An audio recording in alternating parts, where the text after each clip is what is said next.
Hey, what's guys, welcome back to the channel. We're continuing on our series with impact wrenches, and on today's episode we're talking about this Metabo HPT half-inch drive IP56 rated brushless impact driver on their multi-volt platform. So we're going to go over this tool top to bottom, see how it stands up against some of the other impact wrenches we've tested so far, maybe also comparing it to impact drivers. So you don't want to miss this. Stick with us.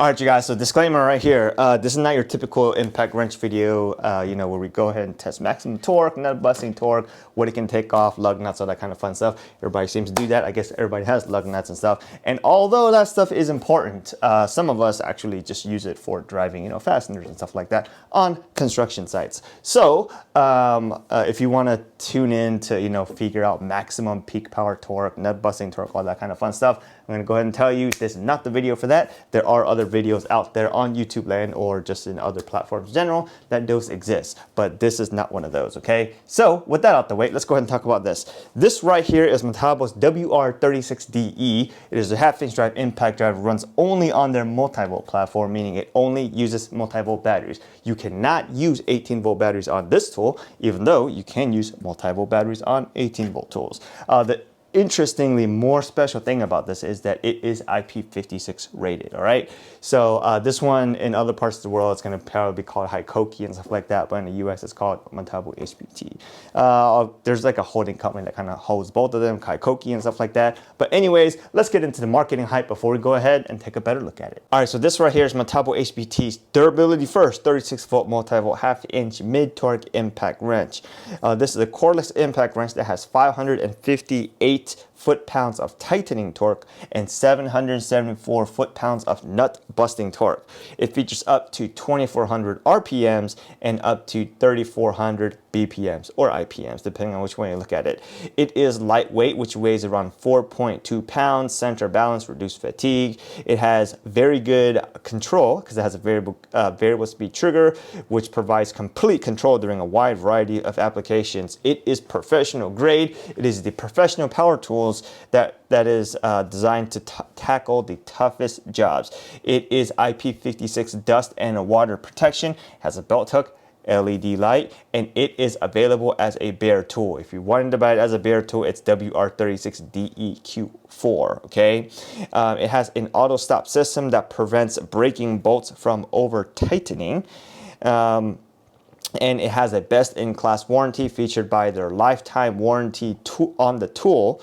And if you buy it as a kit, those batteries are also warranted, but most people are thinking about lifetime warranty on the tool. If you do buy the batteries, they are warranted for about 2 years. All right, so this right here is obviously a left-hand part of the tool, and if you use Metabo HPT tools a lot and you pick this up as an impact wrench, you're going to feel this is a Metabo HPT tool. Okay, it feels pretty standard. In case you haven't used them a lot, we'll go over this stuff quite a bit. All right, so this part right here, black stuff, all this black stuff is rubber overmolded except for the switch and this trigger.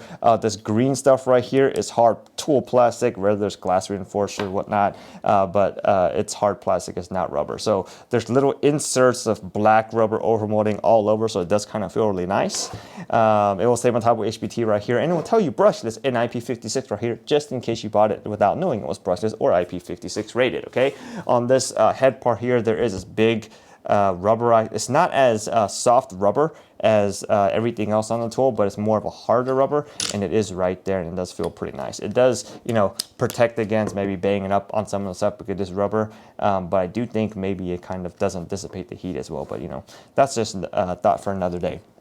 So right here on all multi-volt tools, there will be a multi-volt sticker that kind of looks like this. That way it's a multi-volt tool and not an 18-volt tool. This right here is a belt clip, and it is reversible to the other side. Moving around to the back here is flat. It will say brushless, and this is a rubber overmolded, but there is no lanyard or hook or anything like that, so you can hook a lanyard or some type of fall rest system on there. If you did want to do that, you could potentially just somehow use some part of this belt hook to do that, okay? But just wanted to point that out. On the right hand part, there's nothing different about it except for the logo emblem, but the tool sticker is located here. All right, on the top part, nothing really to look at. It's pretty straightforward. On the front part here, this is the half-inch drive. This is the friction ring. They do make different types or whatnot, but we did go off with the friction ring. ring. Like I mentioned in other videos before, we generally like the friction ring mainly because with the pin detent and stuff like that, we've always seen them fail out and it's just been a disaster. So they just seem to wear out prematurely. At least that's just in our opinion, anecdotally. All right. So if you look at the light, the LED light is right here, down right above the trigger and down right under where the anvil mechanism is. It does work pretty well, but obviously it's not as good as the Milwaukee one that has the 3 LEDs right there, but it does work pretty well for what it does. If you look over here, this hurricane tornado looking thing here is how you adjust the modes. You can go from 1, 2, 3, 4, right? There's 4 modes, plus there is an auto stop for each mode. So let's go ahead and see if we can kind of describe how that works or what that really is, right? So when the auto stop mode is on, you will see that this LED is red, and you can enable auto stop at each level. So if I go into mode 1, and so mode 1 is about 1500 RPMs. If you use with it auto stop on, it will continue to impact for about half of a second before it automatically stops. On mode 2, the impact or the RPM is about 1800, so about 300 up from mode 1. And if you turn auto stop on, it will continue to impact once it starts for about 1 minute or 1 second.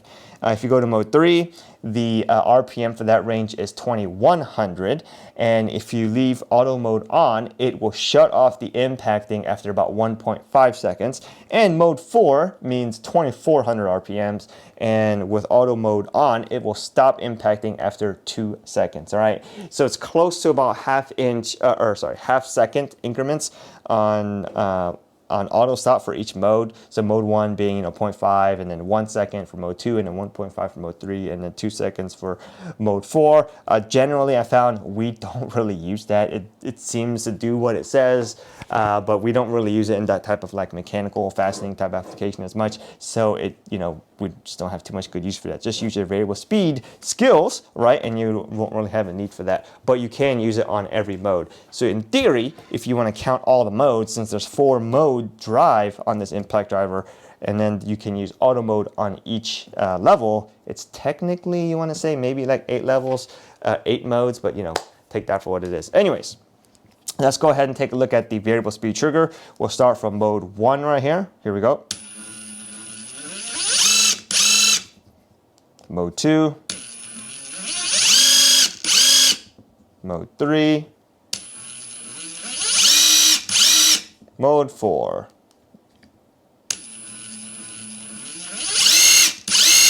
So that's what's really there is to it. Other than that, there's not too much other stuff going on. Let's go ahead and get to the performance testing.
All right, hope you caught those numbers because some of those numbers went by quickly. And in case you didn't, we're going to go over recap them anyway. So, like we mentioned earlier, we do this kind of with all of our fastening type track tests. If you want to call it that, drills and impacts kind of went through the same type of testing, not your mechanical testing. So let's go take a look at the numbers. So first we ran this WR36DE with the 2.5 amp hour multi-volt battery, which means it's a 2.5 multi-volt battery in multi-volt tools. And if you put it in an 18 volt, it becomes 5 amp hour battery. But because this is a 36 volt tool, multi-volt tool, it is a 2.5 amp hour battery. All right. So moving along here with that. Let's go ahead and see. So on the light duty test, which is the 8-inch timber lock test, the average came out to 3.64. On the medium duty test, which is the 5/16 by 6-inch lag, the average came out to 4.37. And then on the half-inch lag, or the heavy duty test, half-inch by 8-inch, the average comes out to 14.86 seconds. This tool combination right here with this 2.5 amp hour battery comes in weighing at a whopping 5.84 pounds. And for all you kilogram people out there, that's roughly around 2.65 kilograms, and the rated peak torque or advertised peak torque, whatever you want to call it, was our nut busting peak torque was 774 foot-pounds. All right. Then we also tested this tool much later after everything's cooled down and had time to start from scratch with this 4 amp hour multi-volt battery. So if you put in 18 volt, it becomes an 8 amp hour battery. But this tool, 4 amp hours. So light duty test, 8-inch timber lock test. First, the 3 runs comes out to 3.66. The light medium duty test, the average comes out to 4.13. And then the heavy duty test, the average of 3 runs was 12.56. Okay, that tool combination, so the 4 amp hour battery plus the multi-volt tool, comes in weighing in a whopping 6 pounds, 6.39 pounds, which is right around 2.898. Let's just say like 2.9 kilograms. All right, at least that's what's advertised. Okay, so let's go ahead and take a look at the total performance number, because that's what really everybody wants to look at. How do we get that? We take the sum of the averages of each test, light, medium, and heavy duty tests. All right, so we'll throw it all up here and then we'll take a look at it. The multi-volt tool WR36DE with a 2.5 amp hour battery had a total performance score of 22.86. Okay, and then the same tool with the 4 amp hour battery had a total performance score of 20.35. Where does that put that? So the tool with the 4 amp hour battery goes into 3rd place, right behind the Milwaukee Mid-Torque Gen 2 2962, which had a score of 18.84. And then the tool with a 2.5 amp hour battery is actually just a hair slower than the Ryobi P262 with a 3 amp hour high performance battery. Okay, because that one had 2.22, whereas this one with the 2.5 had 22.86. Okay, so it's almost pretty much the same thing, but if you want to go look at numbers, they're all up on the screen, so you can go look at it. But let's go ahead and take a look at the difference between the 2.5 and the 4. So in every case with the 4 amp hour battery, it was just a hair faster than it was with the 2.5 amp hour battery, as you would expect. So light duty timber lock test, right? We're talking about 3.64 versus 3.66. Let's just say that that's the same, right? There's like small margin of error. It's pretty much the same numbers. It's light duty test when we're using an impact wrench. Okay, medium duty test, it starts to run away a little bit there because we're talking about 4.37 versus 4.13, right? So the heavier or the bigger battery is obviously able to do the work faster because it can just feed the impact wrench more power.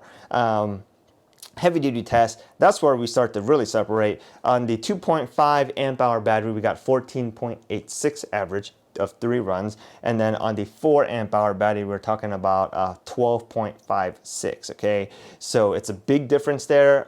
It's almost more than 2 whole seconds on average. So that's what it is there. If you want to compare it to the other stuff there is, let's look at the other Milwaukee Gen 2 2962. So with the 6 amp hour high output battery on that one, we're talking about 2.82 on the timber lock test versus the 3.66. So quite a big difference. On the medium duty test, we're talking about 4.04 versus 4.13, with the Metabo and the 4 amp hour multi-volt battery, that's fairly close, right? We're talking about almost neck and neck there. And then we're talking about on the heavy duty test, the Milwaukee Gen 2 impact wrench was about 11.98 versus the multi-volt driver with a 12.56 average, right? So it's closer, it's getting closer to about a second there, but you know, it is what it is. So let's go ahead and take a look at what the differences are between that, right? If you go look at the peak power specs or the published specs or marketed specs, right? The Milwaukee Gen 2 is rated for 2,575 RPMs and 3,100 IPMs, whereas the 36 volt Metabo HPT is actually rated slower at 2,400 RPMs, but actually impacts more with 3,400 IPMs, right? So there may be a difference there in how that really plays out, as you would expect. You would expect the lighter duty test, the Timberlock test for the Milwaukee to run away with that because the RPM is faster on that. So, you know, because it doesn't need to necessarily do as much impacting closer, except until it gets closer to the end, the Milwaukee Gen 2 fuel should, in fact, do that much faster, right? But as it moves up, right, or more power is needed to be delivered, the Milwaukee will spin faster, but it will also impact just a little bit slower, right? Whereas the multi-volt 36 Metabo HPT one will spin slower but impact more. So it's an interesting combination because, you know, it's really more of the impacts, and RPM seem to be kind of almost opposites, but you know, it is what it is, like we said here. So if you want to go ahead and see how that compares to doing using an impact driver, let's go ahead and pull the Milwaukee Gen 4 fuel impact driver using a 6 amp hour high output battery, because, you know, it had fairly close numbers. That one had a, it was currently on our leaderboard at 5th place with 19.04. I did pretty much the same test. On the Timberlock test, it was 2.91 on average with that impact driver versus the 3.66 on this impact wrench with a 36 volt tool, right? Main difference there, the impact driver spins faster and also impacts more, even though it delivers less energy. So yes, you would expect that, right?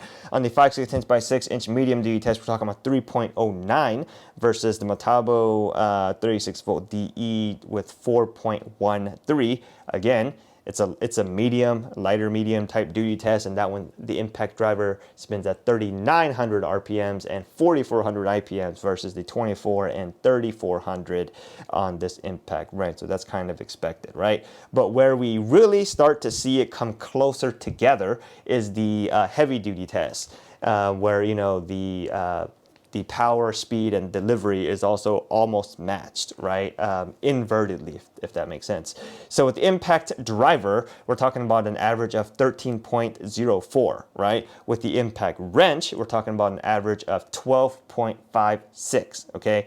Let me throw the numbers at you again. I know we throwing a lot of numbers, but let's go take a look at it. The impact driver, 3,900 RPMs. This impact wrench, 2,400 RPMs. Big difference.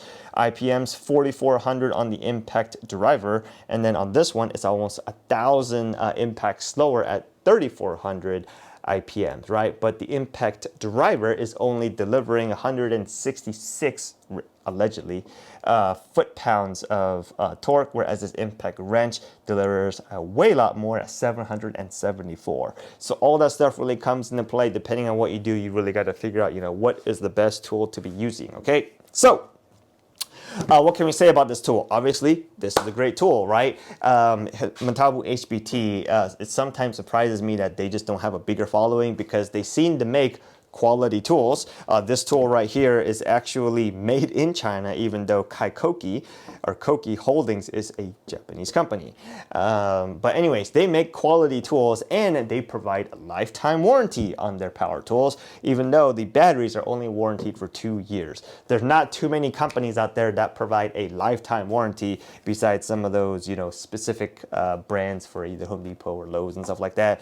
But it seems to be a quality, well-made tool. tool works well and is IP56 rated, and they even warranty the batteries for 2 years, right? Like I said, sometimes surprising me that it doesn't have a wider following because, you know, they're providing a good quality service by giving you a good product at a fair and decent price. So let's go talk about that. You can buy this tool and two 2.5 amp hour batteries and the charger and a case or a kit or whatnot, and it'll come in right around like $399, right? You can buy it as a tool only for somewhere closer to right around 200-ish, depending on when and where you buy these type of things.